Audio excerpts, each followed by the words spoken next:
Olá, que bom ter você aqui na nossa programação. Todos os meses aqui na TV Câmara Taubaté, o trabalho dos vereadores é acompanhado e divulgado. Está no ar o Fiscalização Pública, edição de maio, e neste programa a gente recebe aqui nos nossos estúdios a vereadora Thalita Cadeirante, do PSB. Vereadora, seja bem-vinda a mais uma edição do Fiscalização. Muito obrigado por ter aceitado o convite e para mais uma edição para a gente trazer temas importantes para a nossa população. Eu que agradeço a oportunidade de poder falar um pouquinho do nosso trabalho para a população. Tem vários assuntos para a gente comentar, vereador, e a gente começa falando de um assunto importante, que é a questão do transporte para os munícipes que são atendidos pelo Centro-Dia, mais especificamente pelo Centro-Dia da pessoa com deficiência. E aí chegaram algumas reclamações e denúncias ao seu gabinete, vereadora, questionando a falta de veículos para atender esta demanda tão urgente e tão prioritária para este público. Pois é, há algum tempo a gente já vem questionando, Josivaldo, a questão da contratação,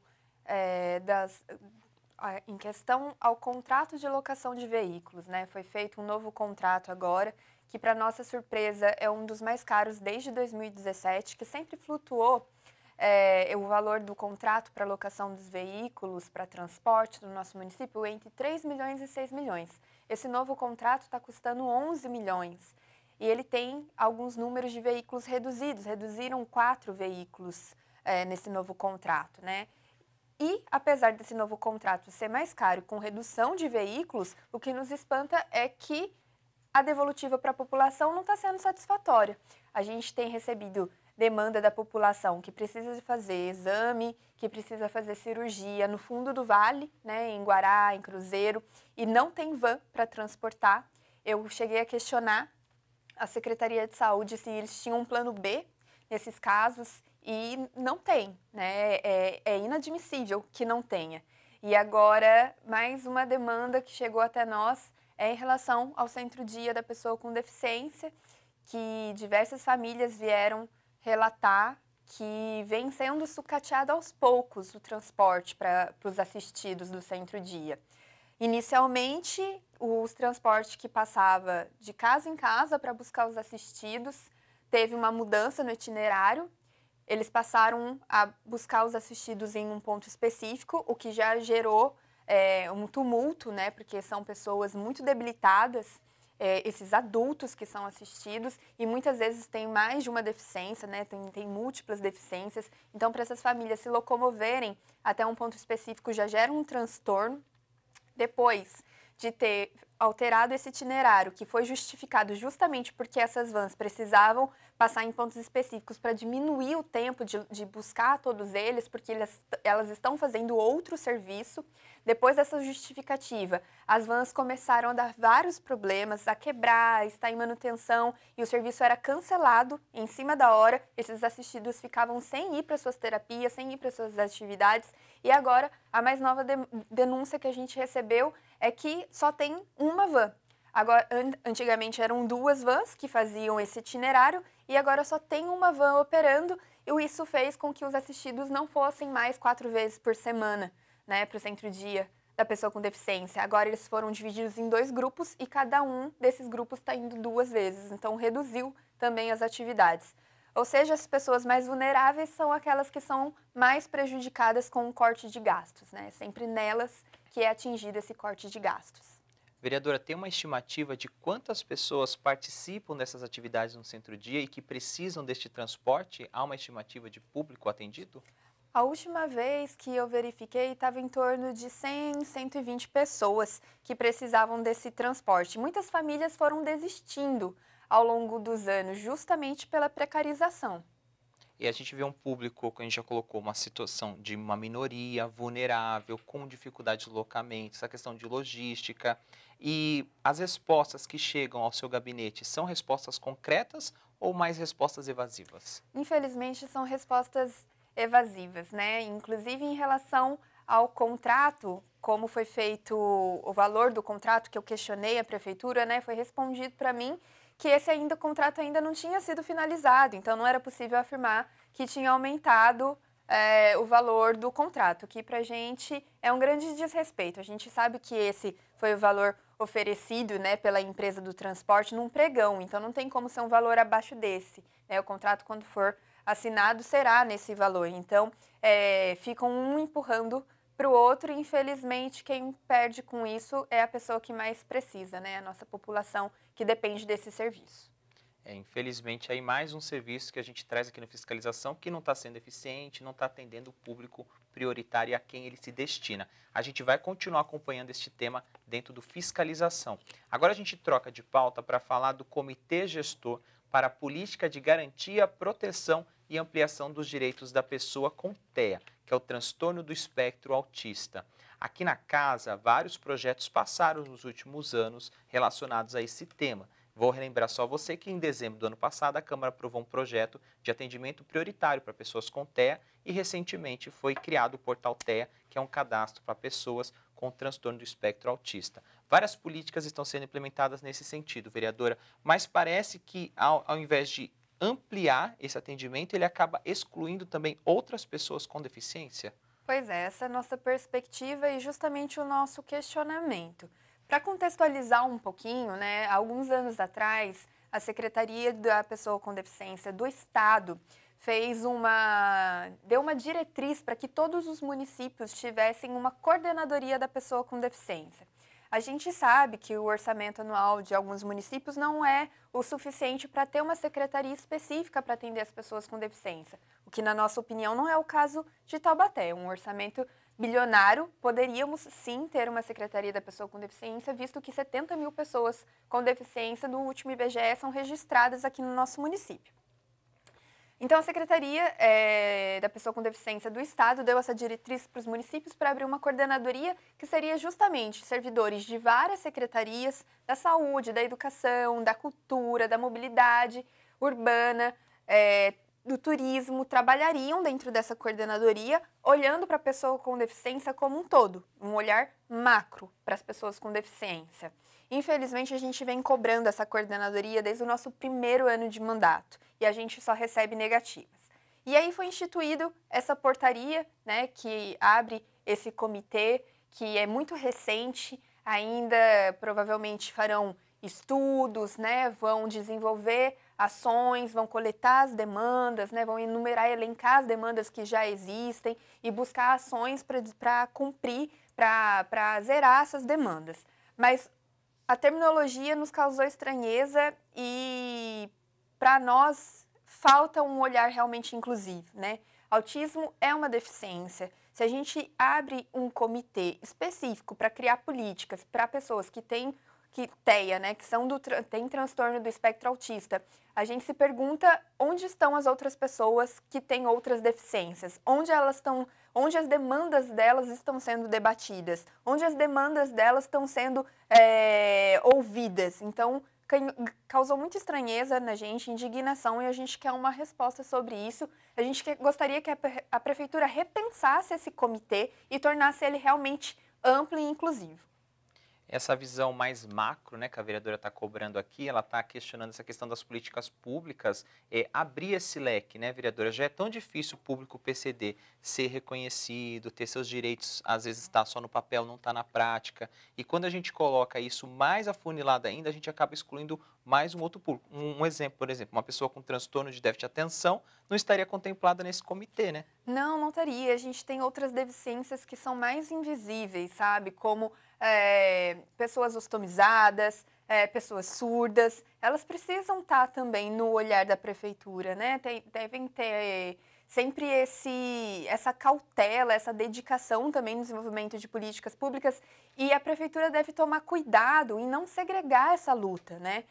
A gente não pode segregar as pessoas com deficiência, cada um em seu quadrado. É claro que a gente precisa pensar em políticas específicas para cada grupo, de acordo com cada necessidade, cada uma é Sim. singular, né? Mesmo se a gente for pensar em todas as pessoas que são cegas, cada grupo de cegos tem as suas demandas, cada grupo de surdos tem as suas demandas. Mas a gente precisa de um espaço para discutir essas demandas como um todo, né? Para juntar essa luta e não para segregar. Infelizmente, esse comitê está indo na direção contrária do que a gente entende por inclusão.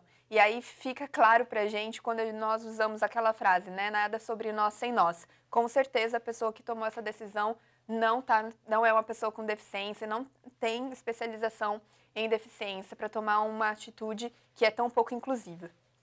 E a gente vai trazer agora um outro tema, vereador, aqui na edição de maio, que é referente à criação, e é uma indicação do gabinete da vereadora, né, sugerindo ao executivo que se faça a criação de um centro municipal de reabilitação e fisioterapia.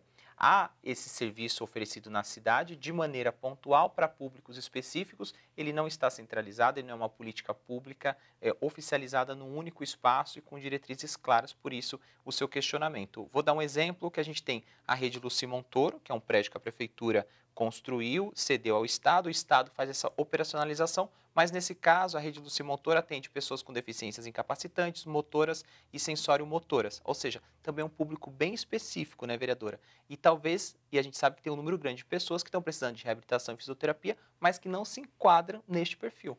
Exatamente. Existia no imaginário da prefeitura que a abertura do Luci Montoro na nossa cidade resolveria o problema, né, da reabilitação das pessoas com deficiência.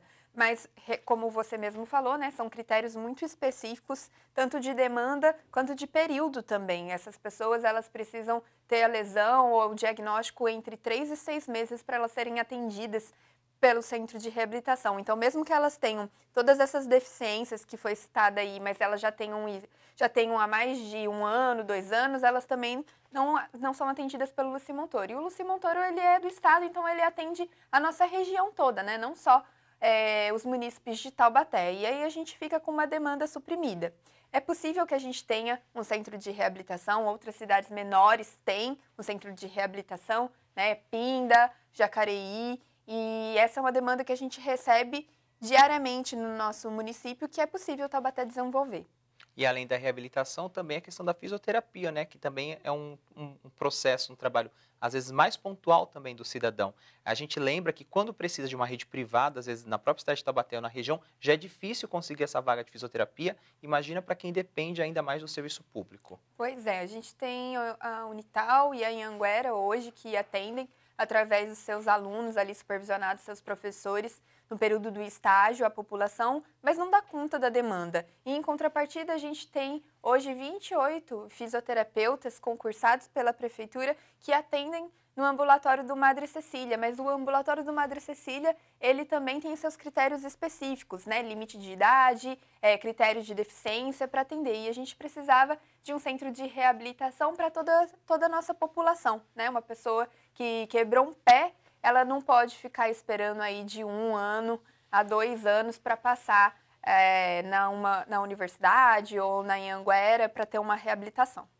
Vereadora, a gente vai continuar acompanhando esse tema importantíssimo na área da saúde, relacionado à reabilitação, também essa questão da fisioterapia. A gente está nessa edição de maio aqui trazendo essas pautas importantes com a vereadora. Até agora, vereadora, a gente sempre está questionando, né, trazendo essas informações muito importantes nessa questão da área da saúde. Agora a gente muda um pouquinho para falar da questão da educação. Existe um programa chamado Programa Dinheiro Direto na Escola Municipal, que é um programa que destina recursos para que essas unidades custeiem ali pequenos serviços e também façam benfeitorias menores dentro desse amparo da sua própria unidade. A vereadora, fez um projeto de lei, o projeto 86 de 2024, que questiona, né, ou melhor, obriga essa divulgação na internet, que é a questão da transparência desses valores. Né, vereadora? Muitas vezes, quando isso fica num âmbito muito pequeno, a gente não sabe para onde foi esse dinheiro, se foi bem investido. Como é que está essa questão dessa transparência? Olha, o dinheiro direto na escola é uma tratativa muito importante para nós, porque descentraliza o recurso da Secretaria de Educação e coloca ele ali na comunidade escolar, né? Então, a direção, os professores, os próprios alunos, né, podem participar ali da escolha do que a escola está precisando, né? Então, fica descentralizado e para a gente isso é muito importante. A gente começou a fiscalizar a questão do dinheiro direto na escola com a diminuição do repasse, né? A Secretaria de Educação diminuiu em cerca de 8 milhões o repasse do ano passado para esse, né? E a gente foi procurado por por algumas diretores de escola, né, questionando, né, essa diminuição, e a gente fez esse questionamento para a Secretaria de Educação, que nos respondeu que esse recurso vai ser utilizado, por exemplo, pela troca da fiação elétrica, que é um grande problema antigo de todas as nossas escolas, porque na antiga gestão foi comprado vários ar-condicionados que nunca foram instalados porque a rede elétrica é muito antiga e não aguenta ligar o ar-condicionado. Então, olha só o recurso da população, né, dinheiro público sendo mal utilizado. A gente tem o equipamento, mas a gente não pode usar o ar-condicionado porque a rede elétrica não funciona. Então, a Secretaria de Educação precisava fazer isso de forma macro, né, de forma em todas as escolas, e por esse motivo, ela centralizou novamente uma parte do recurso para poder resolver esse problema. Fora quadras cobertas também, né, teve um reajuste no contrato com os funcionários da Funcabs, né, que tiveram um reajuste no salário, também diminuição da jornada de trabalho, da carga de jornada de trabalho. E tudo isso precisou fazer realocações desse recurso. Então, por isso, houve essa diminuição do dinheiro direto na escola. E aí a gente teve a ideia de trazer transparência, né, que é um princípio do nosso mandato, para que a comunidade escolar também possa saber, né, ali no seu bairro, como que está sendo usado esse recurso ali na escola do seu filho. Então, até hoje, né, até o exato momento, se a gente procurar esses dados sobre essa divulgação desses recursos do programa Dinheiro Direto na Escola, das unidades, a gente não consegue, como cidadão, ter acesso a isso de nenhum meio digital, por exemplo. Não, é preciso ser solicitado. Se você solicitar na prefeitura, pelo portal da transparência, eles vão te enviar. Mas ele não fica disponível em um portal para todas as pessoas acessarem.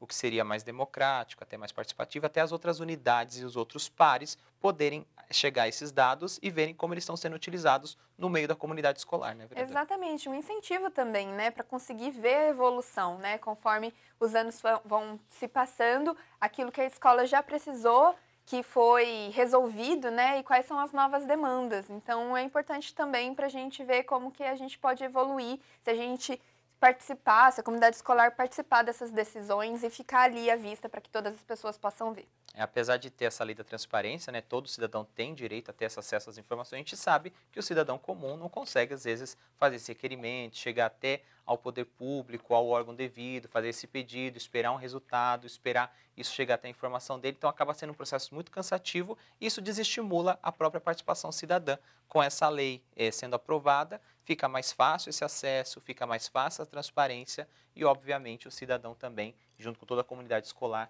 vai ter acesso a essas informações de uma forma muito mais clara, rápida e ágil. A gente vai continuar também acompanhando dentro do Fiscalização este tema também, que é super importante. E agora, vereadora, a gente traz o nosso último assunto da edição de maio, que é questionamentos referente a um assunto que a gente já falou aqui, que é a questão do Conselho Tutelar. Segundo uma resolução do Conselho Nacional dos Direitos da Criança e Adolescente, CONANDA, a cada 100 mil habitantes em uma cidade, estima-se que tenha pelo menos um conselho tutelar. É o mínimo que se espera. Taubaté já passou dos 300 mil habitantes, o IBGE já confirmou isso através do censo, e está na hora da gente ter a terceira unidade, até porque as duas que tem no momento não estão sendo suficientes. Exatamente, a gente já passou dos 300 mil habitantes faz tempo, né? Já éramos para ter esse terceiro conselho tutelar, foi uma promessa de campanha do prefeito Saldi, não foi só uma promessa como está no PPA dele, né?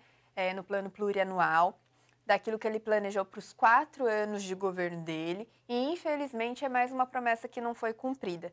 Não tem a menor previsão da gente construir nesse ano, né? Tanto é que não estava na LDO, na Lei de Diretrizes Orçamentárias, então esse terceiro conselho, mais uma vez, vai terminar uma gestão sem que ele saia do papel. E aí eu linko isso com aquilo que eu falei no início do nosso programa, né? Quando eu disse que os grupos vulneráveis são aqueles que mais são afetados quando se tem corte de gastos, né? Primeiro no transporte público, não estamos precisando fazer economia, então corta o transporte das pessoas com deficiência que precisam de assistência. Estamos precisando fazer corte dos gastos por má utilização do dinheiro público, então corta a criação de um conselho tutelar, que já era para ter sido feito e que está, inclusive, no PPA.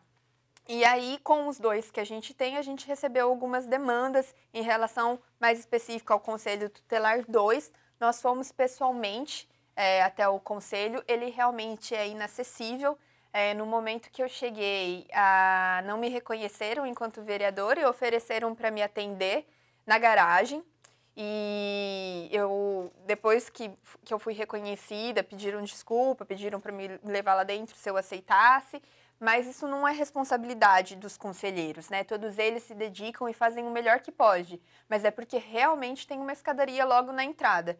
E, como foi afirmado por eles, já aconteceu de atenderem cadeirantes lá na frente, que se recusam a subir, estão no direito deles, né, de subir, de se recusarem a subir e serem atendidos na garagem. Então, de uma forma totalmente indigna para a pessoa com deficiência, às vezes pessoas com mobilidade reduzida, idosos, né, e que estão ali já numa vulnerabilidade, precisando de um atendimento digno e são tratados dessa forma. Então, é inadmissível. Uma outra questão de estrutura, e os conselheiros puderam mostrar para a gente o que estava acontecendo, é que em dia de chuva chove mais dentro do que fora. Realmente se torna, faz uma piscina dentro do espaço, dentro da casa. Eles precisam depois mudar todos os arquivos de lugar, que são armários pesados. Precisam depois fazer toda a limpeza do local, porque se torna realmente um piscinão lá dentro. No andar de cima não tem nenhum gradil, não tem nenhuma estrutura e eles atendem crianças no andar de cima. Então, realmente falta estrutura e essa é a atenção que a Prefeitura dá para o Conselho Tutelar da nossa cidade. Geralmente esse público que vai ao Conselho Tutelar, né, já é um público que sofre de alguma forma, é vítima de algum tipo de violência, algum tipo de violação, e quando chega lá no equipamento acaba sofrendo uma dupla violação, acaba se vitimando novamente pelo processo, né, vereadora? Isso mesmo. Então, a gente está questionando a Prefeitura que tome alguma medida em relação ao Conselho Tutelar 2, né? Paga um aluguel ali naquele espaço, né? E é imprescindível que a Prefeitura haja com urgência procurando uma casa realmente com estrutura, não só para os servidores que estão ali, né? Não só para as pessoas que estão ali se dedicando a essa função, mas também e principalmente para a população que é atendida pelo Conselho Tutelar. Vereadora, muito obrigado pela sua participação no nosso programa, edição de maio, pelas pautas, também parabenizá-la pelo trabalho que a senhora desenvolve aqui no município e espero encontrá-la novamente numa próxima oportunidade. Eu que agradeço. Até muito em breve.